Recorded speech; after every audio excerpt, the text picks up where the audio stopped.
Ok les amis, comment ça va? Aujourd'hui c'est... Mais quel jour aujourd'hui? Jeudi. Ah jeudi. Aujourd'hui c'est jeudi. Je suis en train de filmer. On voit juste mes mains. Ah ouais, Incroyable ça. c'est amazing ça. Ouais. Aujourd'hui c'est jeudi. Je suis en train de trier les haricots. Libou elle est en train de faire des trucs dans ses graines. Je suis en train de trier mes graines pour voir ce que je vais semer aujourd'hui. Ah d'accord, Alors, aujourd'hui de c'est la mâche, une journée semence. des radis 18 jours. D'accord madame. Je vais mettre un peu de laitue à couper rouge, et des laitues vertes. Qu'est-ce que je vais mettre comme épinard? Ah, faudrait qu'on parle là dans le vlog des œufs, hein. Eh, on va Je parler crois que des j'ai œufs. dit, non? On va pas parler des œufs, tu plaisantes ou quoi? Non. On va pas parler des œufs. Un Hein. peu de roquette. Ah, non. On va vous parler des œufs, ça c'est important ça. Les œufs de Cannes, il y a des choses à dire. Alors, ça c'est les matadors février à mars. Donc je vais pas mettre les matadors. Je vais mettre des Matador géants d'hiver. Je vais mettre des épinards géants d'hiver. là. Matador, c'est quoi? C'est une plante? Bah, c'est des épinards. Des épinards. Ouais, ouais. Ouais, D'accord. ouais. Non, je vais mettre du géant d'hiver, ce sera très bien. Voilà, je vais te balancer aussi toutes mes graines d'épinards 2021. Périmé. Non, c'est pas périmé 2021, je pense pas que ce soit périmé, mais. Oh, non, je les semerai l'année prochaine. Et puis je vais faire de la mâche. Quelle variété de mâche je vais faire? Là, j'ai de la ronde maraîchère et de la mâche à grosses graines. Ouais, je vais faire de la grosse graine. Hein. Grosse graine, grosse feuille. Oui, puis c'est la même période. Non, juillet, octobre, et là c'est août, septembre. Ah, là je ne sais pas, voyez-vous. Je vais peut-être faire... Mais t'as de la graine Lidl, dis donc. C'est Lidl, Vita? Non, c'est Villemorin. Ah non, c'est pas... Ah non, c'est pas Lidl. Non, j'ai aussi de la graine Lidl, mais là non. Parlons un petit peu des œufs des canards. Je fais une petite pause vite fait. Donc nous avons 3 femelles, un mâle. C'est sûr et certain. Parce que on a vu le mâle prendre les femelles à de nombreuses fois en fait. Dès que je change l'eau de la mare, il va leur grimper dessus. Et puis je l'ai jamais vu s'allonger dans un nid, jamais, alors que les 3 autres régulièrement je les vois se mettre, se poser, voilà. Et puis aussi parce que j'ai déjà vu le germe, voilà, qui montre que l'œuf a été fécondé. J'ai déjà vu le germe dans les œufs, voilà. Et donc, aussi, il fait pas de bruit. et il fait pas de bruit, il ne fait aucun bruit. Voilà. Les cannes gueulent. Ouais, les cannes, on les entend sacrément et voilà, donc ça ne fait aucun doute. Le mâle est beaucoup plus discret. Le mâle est muet, et une fois, je me souviens que l'écureuil est de retour, il va nous prendre les noisettes qui sont sur la table, faut que j'aille les enlever. Ouais. Parce que ça me dérange pas qu'ils nous prennent des noisettes, mais bon, celles que moi, j'ai durement Mais y a pas de noisettes travaillé sur la table? sur l'autre table, la petite. Ah, t'as mis sur la petite table? Ouais, enfin normalement. Si tout était sur la grande table, c'est un peu inquiétant parce qu'il n'y en a plus là. Non. Voilà, nous avons un écureuil voleur. Ça me dérange pas quand il les prend par terre ou dans l'arbre, mais quand il les prend, celles que j'ai ramassées durement, c'est un peu plus relou. Et hier, il l'a fait. Et donc, bref, nous avons un mâle. Et d'ailleurs, une fois, il était caché derrière le figuier. Et on ne le trouvait plus. Et il y avait Babou qui me dit si, je t'assure, il est derrière le figuier. Et on a passé un long moment à le chercher, à l'attendre. Les autres femelles étaient en train de cancaner et le chercher. Et lui, on ne le trouvait pas. Et à tel point, je ne croyais plus Babou. Je disais, mais non, mais il n'y a aucun bruit derrière, il n'y a aucun son, il n'est pas là, c'est pas possible. Et à un moment, il est sorti. Donc il était bien là et il était muet, mais muet comme une carpe. C'était vraiment drôle. Et donc c'est un mâle. Et ça fait quelques jours qu'on est face à un phénomène assez étrange. C'est que ça nous arrive de récupérer 4 et parfois 5 œufs dans le nid le matin. Par jour, voilà. La fois où on en a eu 5, la veille, Kéfir, donc parce qu'on sait les reconnaître, on en a Marmite et Gros Laf qui sont croisés avec un canard de Pékin, ont des œufs qui sont un petit peu verdâtres. Kéfir, qui est 100% coureur indien, nous fait des œufs qui sont blancs, vraiment blancs. Et donc on les reconnaît, les siens. Et en fait, ça fait quelques jours qu'elle nous en fait plusieurs par jour. Voilà. Donc kéfir pond 2 œufs par jour.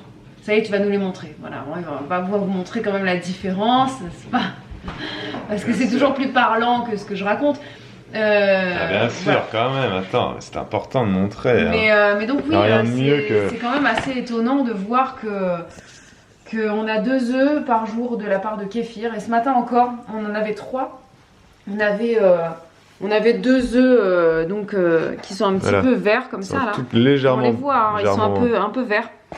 Et ceux-là qui sont beaucoup plus blancs, rosés quoi. Tu sais, ils sont bien rosés. C'est très flagrant. Ça c'est 2 œufs de poule hein. Ça c'est les poules, c'est pas nous, c'est ceux qui nous restent. Et maintenant on n'a plus besoin parce que bon, on en a 3, parfois 4 par jour, une fois 5. Donc ça ce sont les œufs de kéfir. Et c'est ceux-là qui sont le plus souvent fécondés d'ailleurs, où on voit le petit germe dedans. Et moins souvent pour les autres. Mais en même temps, ils se font pas trop prendre. Roken. Voilà, Roken préfère kéfir. Mais c'est vrai que des fois, du coup, elle fait 2 par jour, quoi. Ouais, c'est assez. Et on a regardé sur internet. On a regardé et c'est assez rare, mais ça arrive et c'est normal. Voilà. Qu'il y ait 2 œufs par jour. Voilà, c'est. Alors que de base, quand on a pris les canards, on avait lu, ils font un œuf tous les jours, voire tous les 2 jours. Non, c'est tous les jours. C'est un œuf tous les jours, les canards. Ouais. Par contre, ils ont une période où ils en font pas. Où ils n'en font plus. C'est quand il fait froid, en fait, quand il y a moins d'ensoleillement, etc. Ouais. Ils pondent moins, mais c'est comme les poules. Hein, il y a une phase où elles arrêtent un petit peu, ou alors il n'y en a pas forcément tous les jours. Pareil, quand il fait très chaud, ça peut gêner aussi la ponte.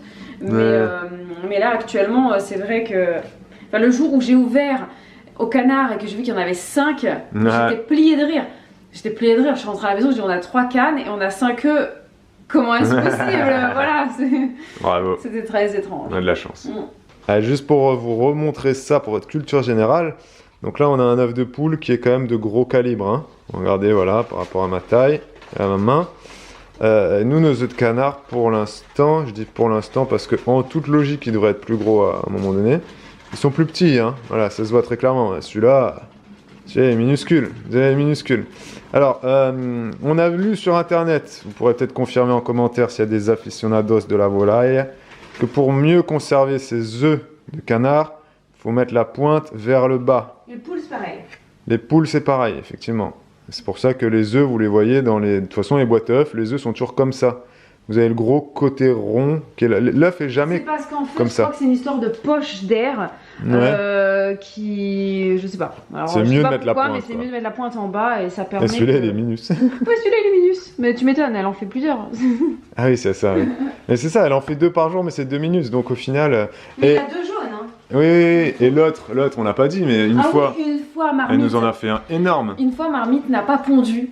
Et le lendemain, je pensais qu'elle avait pondu dans la nature. Et en fait, le lendemain, elle en avait fait un qui était énorme. Il était plus gros que l'œuf de poule. Ah oui. Et on s'était dit, ah, bah, ça y est, ils commencent à avoir leur taille adulte en fait.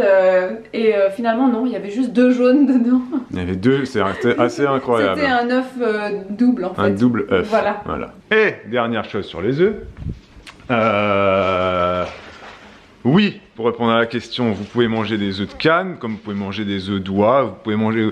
Enfin, en France, on mange des œufs de poule et on mange des œufs de caille. Voilà, c'est tout. Hein. Oui. Mais dans plein de pays du monde, on mange des œufs de canard, on mange des œufs d'oie. En fait, tous les... Je sais pas si là, il y a des vétérinaires qui regardent ce vlog, s'il vous plaît, commentez. Mais je pense que tu peux manger les œufs de tous les oiseaux, quoi, en fait.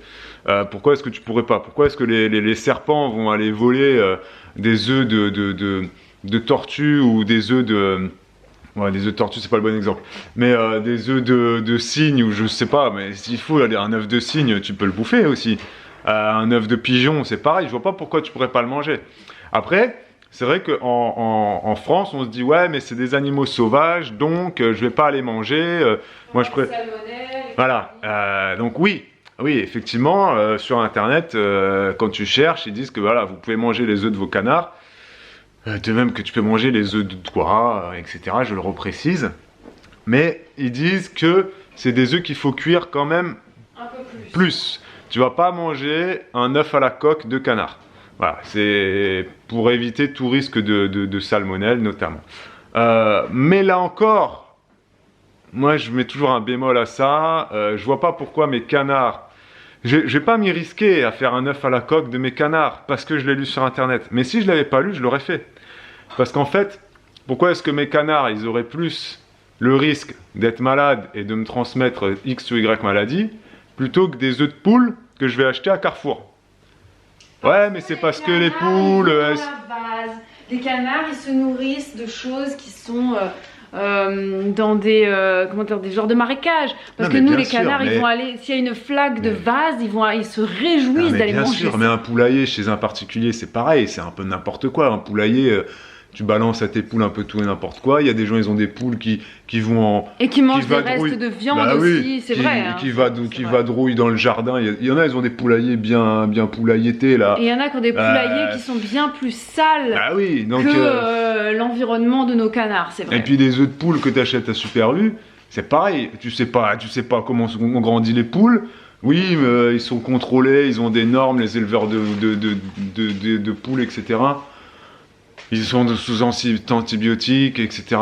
Oui, non, mais bien évidemment. Mais moi, je trouve que des fois, voilà. Bon, c'était juste le petit passage sur cette Moi, je trouve que des fois, on fait une surprécaution surprotection, pardon. Enfin, voilà. Mais voilà, vu que je l'ai lu sur Internet, je vais faire comme ce que j'ai lu sur Internet. Les œufs de canard, ce qu'on fait, c'est qu'on les fait cuire. On fait les œufs au plat et on les fait frire. Donc on fait des œufs au plat et puis on les retourne, quoi. Donc le jaune, il est jamais coulant, il est dur. Tu peux manger des œufs de canard durs, tu peux manger, voilà. Mais il n'est pas recommandé de faire une omelette baveuse, par exemple, avec des œufs de canard ou avec des œufs d'oie. Il n'est pas recommandé d'eux. Mais, voilà, j'imagine qu'il y a plein de gens qui le font. Voilà, donc s'il y a des vétérinaires, n'hésitez pas. Mais pour résumer... Oui, vous pouvez manger des œufs de canne si vous avez des canards chez vous un jour. Je suis sûr que là, il y a des abonnés, vous avez des canards chez vous et vous pourrez commenter, aller dans ce sens-là. Les oies, c'est pareil. Alors, les œufs d'oie, c'est plus gros. C'est plus gros. Et d'ailleurs, juste dernier truc pour les gens qui disent « Ah, les œufs de canard, je l'ai goûté, je trouve que c'est un peu écœurant. » Ah non, c'est pas pareil. On peut dire qu'il y a quand même une différence. Le jaune, le blanc, il est plus, gélatineux. Il a plus de consistance. Il est moins liquide. Il a plus de consistance. Du coup, quand tu le manges, il y a plus de matière. Il est plus, je sais pas, mucilagineux. Je sais pas comment on pourrait le dire. On peut dire qu'il est un peu plus caoutchouteux, quoi. Le blanc de canard. Ouais, on peut dire ça. C'est marrant parce que quand tu le mets dans ta poêle, l'œuf de canard, il reste... Bon, je vous laisse, fais les explications, moi il faut que j'aille bosser.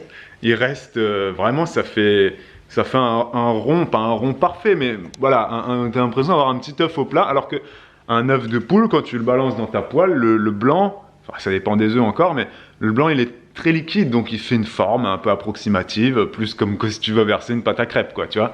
Alors que l'œuf de canard, ça se tient vraiment. Ça fait pas un rond, ça dépend comment tu as cassé, et la coquille d'œuf de canard est très dure. Et d'ailleurs, vous pouvez conserver un œuf de canard, comment on avait vu? Un mois? Facile, un mois. Facilement un mois, c'est-à-dire que l'œuf au frigo. Parce que la coquille de ton œuf de canne est beaucoup plus épaisse. Franchement, elle est au moins 5 fois plus épaisse. C'est pas dur à casser, hein. Mais j'ai été sûr. C'est moins épais que l'œuf d'oie. L'œuf d'oie, c'est encore plus dur. Ouais. Bah oui. Mais c'est surprenant. Mais c'est beaucoup plus épais qu'un œuf de poule, notamment qu'un œuf de poule d'élevage, comment dire, non mais tu sais, chez les particuliers. Ah oui. Après ça dépend. Comment sont nourries les poules? Voilà, parce que, je sais pas, par exemple, on a une copine qui nous a donné des œufs de ses poules, la coque était bien dure. Ouais. Chez ton père, les œufs, la coque, elle... Oui, ça dépend. Tu peux le casser dans ta main comme ça en deux quoi. La plupart du temps, ils sont quand même assez fragiles. C'est comme les œufs que tu achètes dans le magasin. Des fois, tu comprends pas, tu prends l'œuf, il est déjà cassé presque, c'est assez énervant. C'est plus fragile. Les œufs de canard sont beaucoup moins fragiles. Nos canards, ils ont une coque très dure là. Parce que ils sont dans la fleur de l'âge, ils mangent bien, je sais pas. Je sais pas. Peut-être qu'au printemps prochain, quand ils vont sortir de l'hiver, ils vont recommencer à faire des œufs qui sont tout flagada. Ah, on n'a pas dit qu'il y a eu une période où Kéfir nous faisait des œufs sans coque. Ils étaient tout sans coquille, mais c'était pas toujours.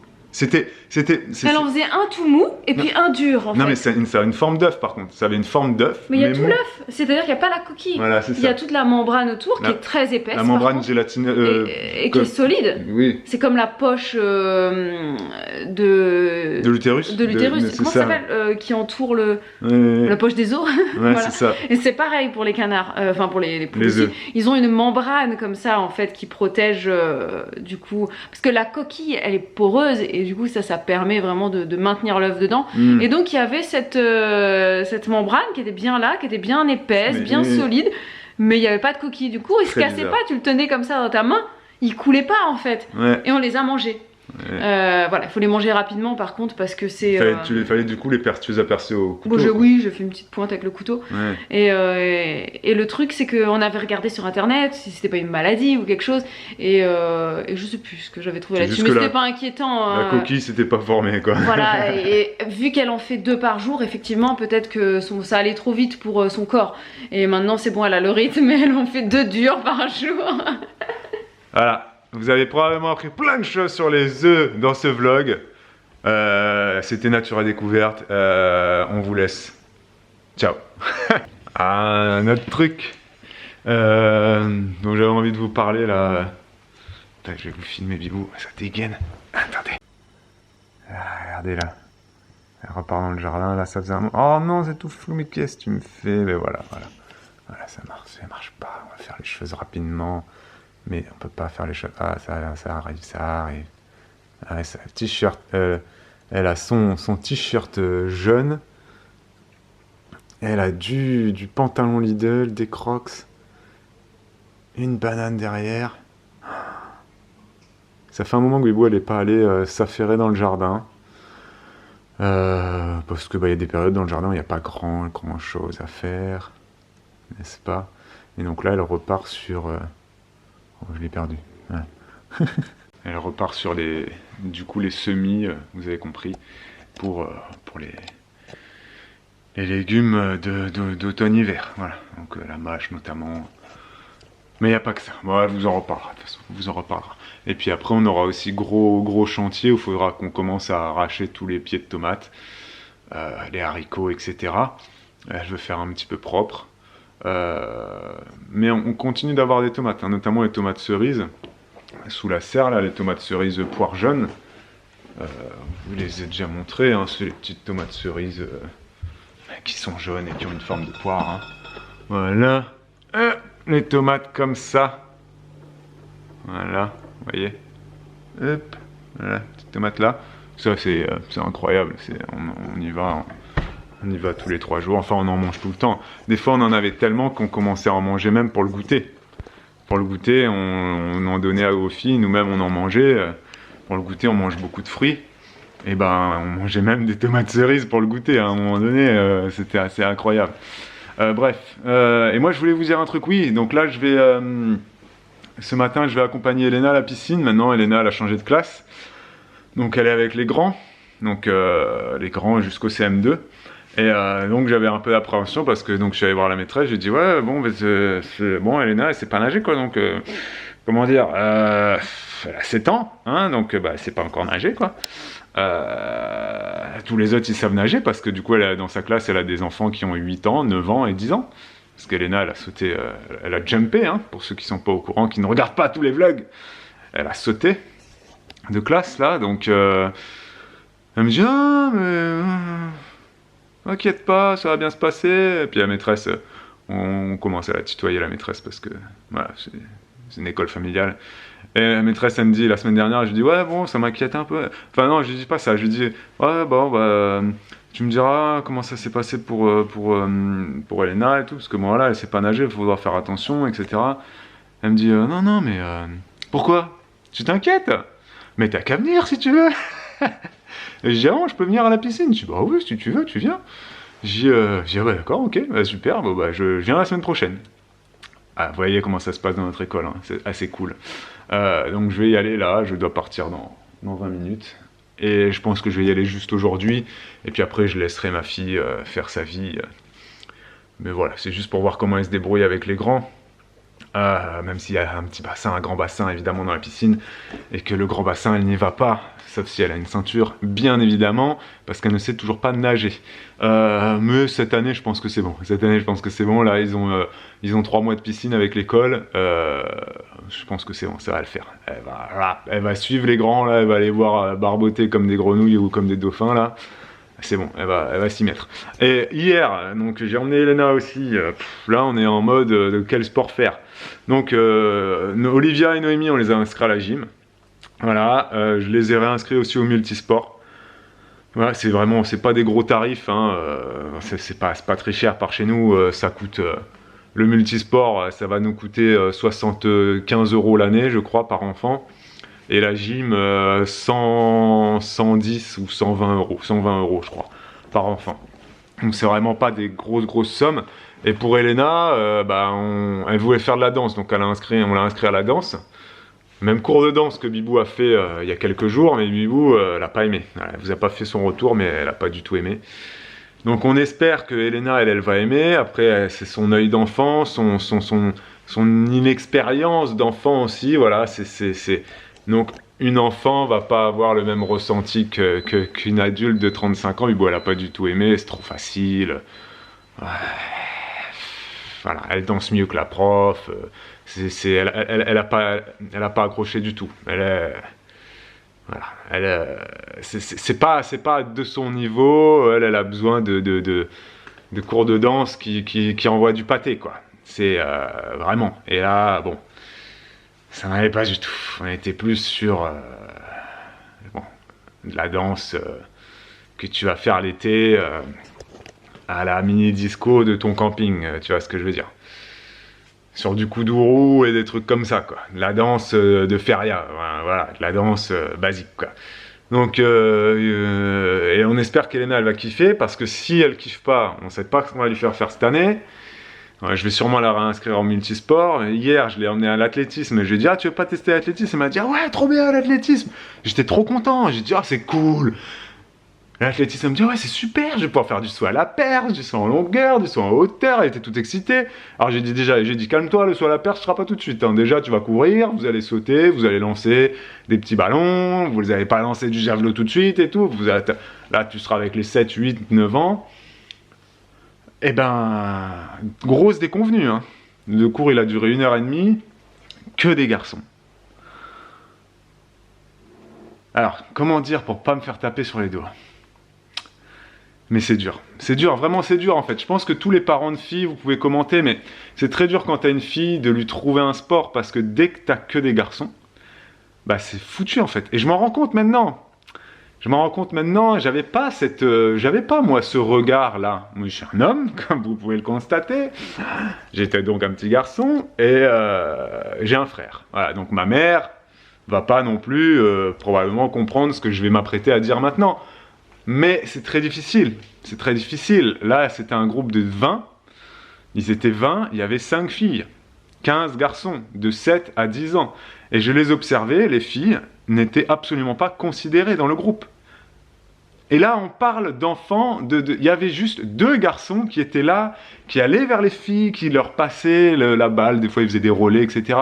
Les filles étaient absentes, inexistantes. Il y avait, et même une fille qui était déjà licenciée au club depuis l'année dernière, parce qu'il y avait des t-shirts, etc., avec le nom du club. Et je pense que cette petite, elle devait avoir facile 10 ans, je pense. Donc là, on était sur des groupes 7-10 ans, donc c'est CM1, CE2, CM1, CM2. Et les garçons, franchement, j'avais envie de les taper. Je suis désolé, hein. Il y a des mamans de garçons là qui vont... j'avais envie de les taper. Ils étaient tous immatures. Tous, même ceux de 10 ans. Ils criaient, ils couraient dans tous les sens.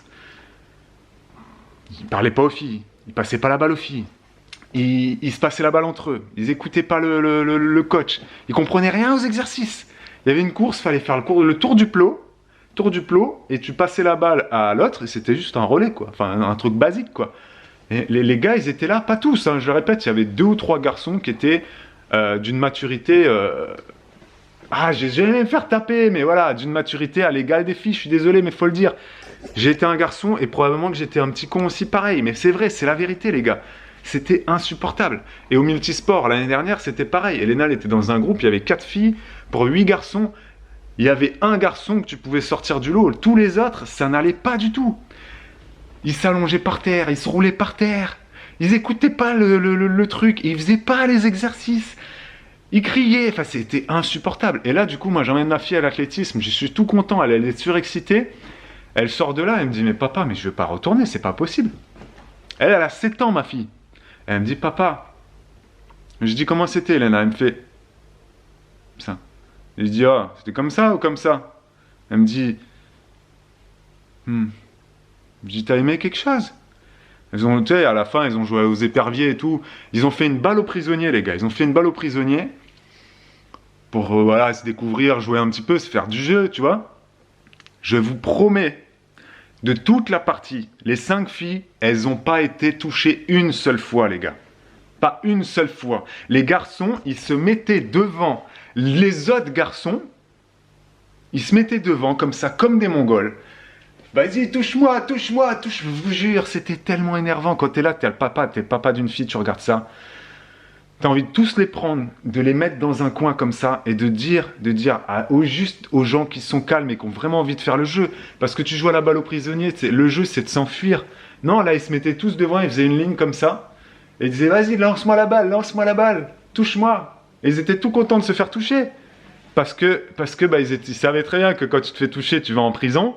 Et que quand tu vas en prison, t'as la balle tout le temps en fait. Tiens, t'as tout le temps la balle qui te revient, machin. Donc ils sont pas si cons.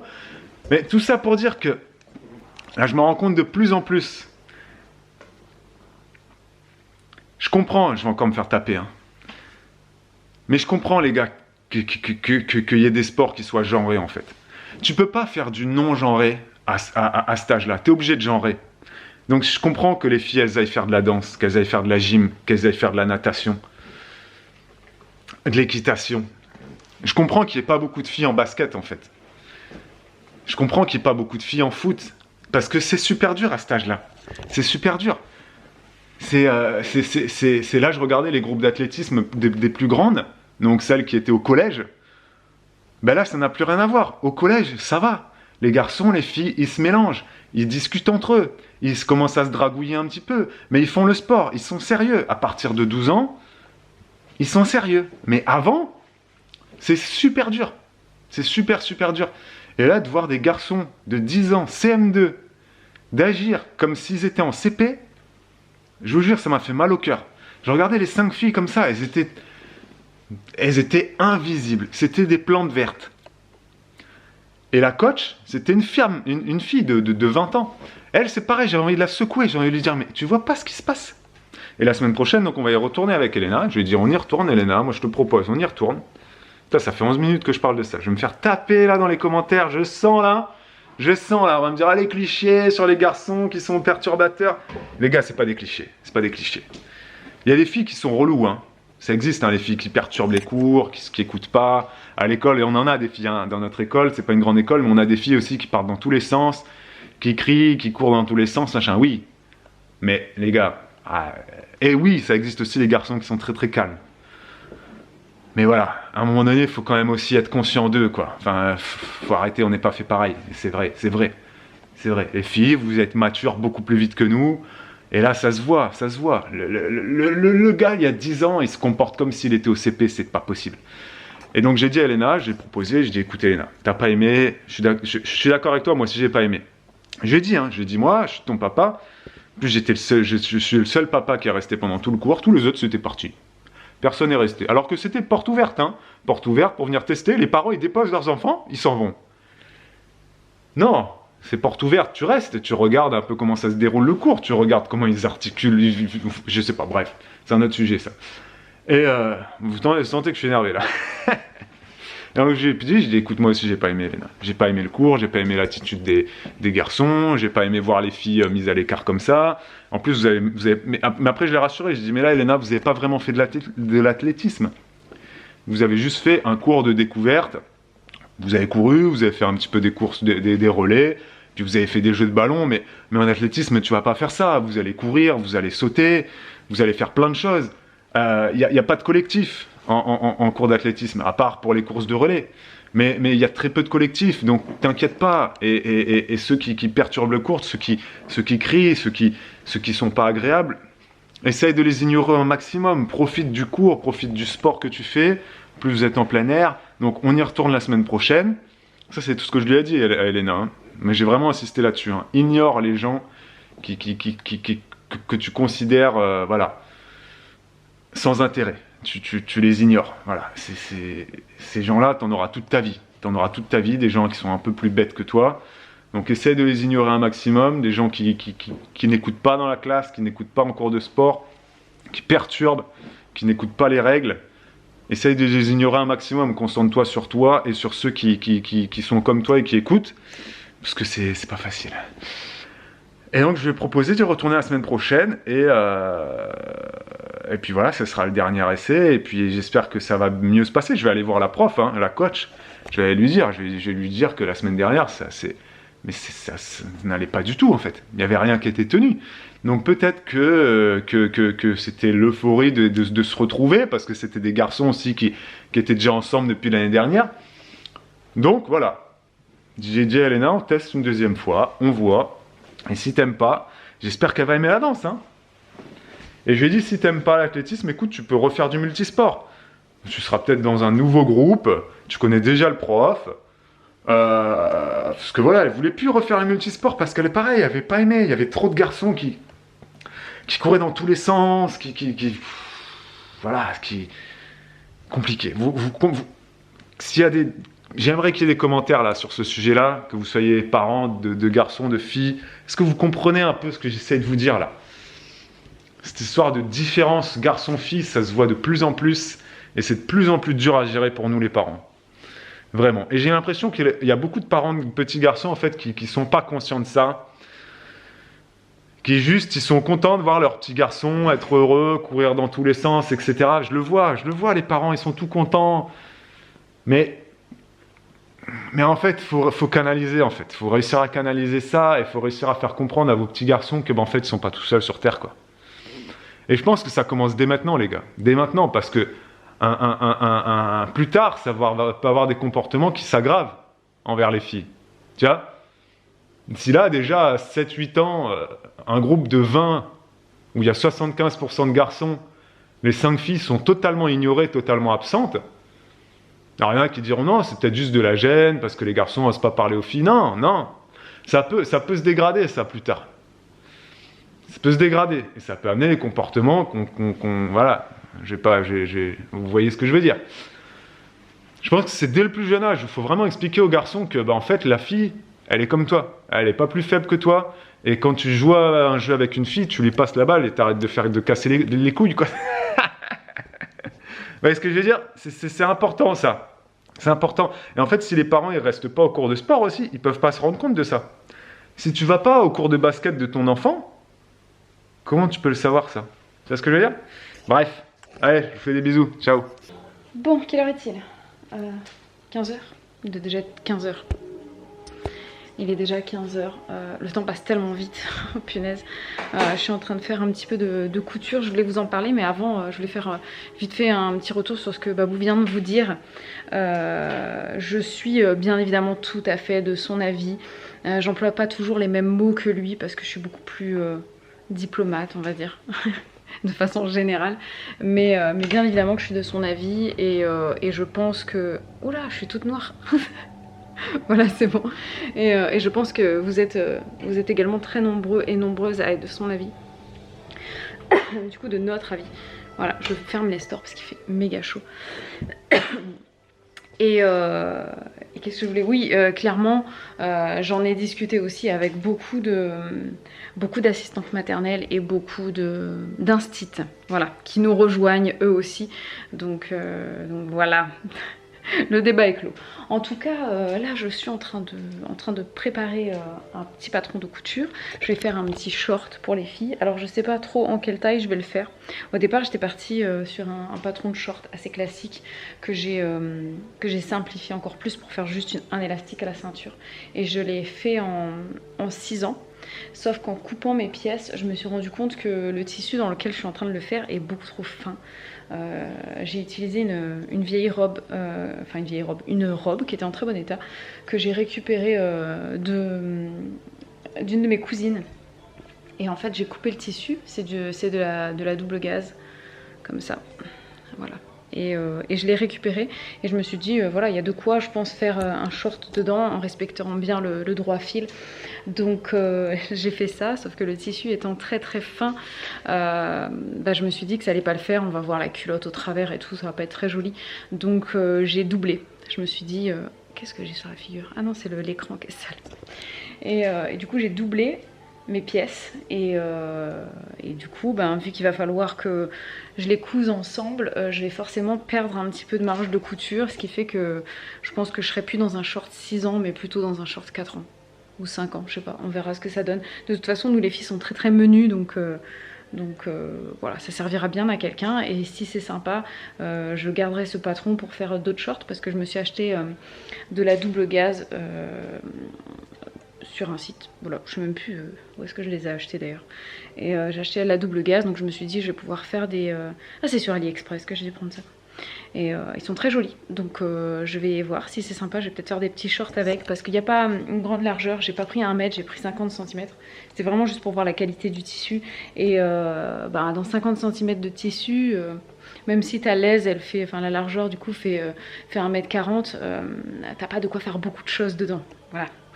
Donc j'ai préparé dans du jersey coton, j'ai préparé je fais mes découpes pour faire quelques petits t-shirts manches courtes pour les enfants dans 50 cm du coup. Et puis là je vais tester les shorts pour voir ce que ça fait. Ça peut être sympa, ou alors une petite jupe. Mais je me dis que le short, s'il est doublé, elles peuvent même mettre un collant dessous et puis le mettre pour l'hiver, je sais pas, on verra. En tout cas, ça servira toujours pour l'année prochaine. Sur ce, je vous laisse. J'espère que vous avez passé un bon moment avec nous. N'oubliez pas de mettre le petit pouce, ça fait toujours plaisir. Et puis on se retrouve très vite pour un nouveau vlog. Ciao. Petit post vidéo. Je suis face à mon patron de couture et je me rends compte qu'en fait, je pense que je vais pas le doubler. Comme je pensais le faire au début, pièce par pièce, vous voyez, endroit contre endroit, chaque pièce du patron doublée. En fait, je vais carrément doubler en faisant les coutures. Voilà, bref, c'est tout. Je pense que ça va le faire et du coup, on sera bien dans une taille 6 ans. Allez, on se retrouve plus tard.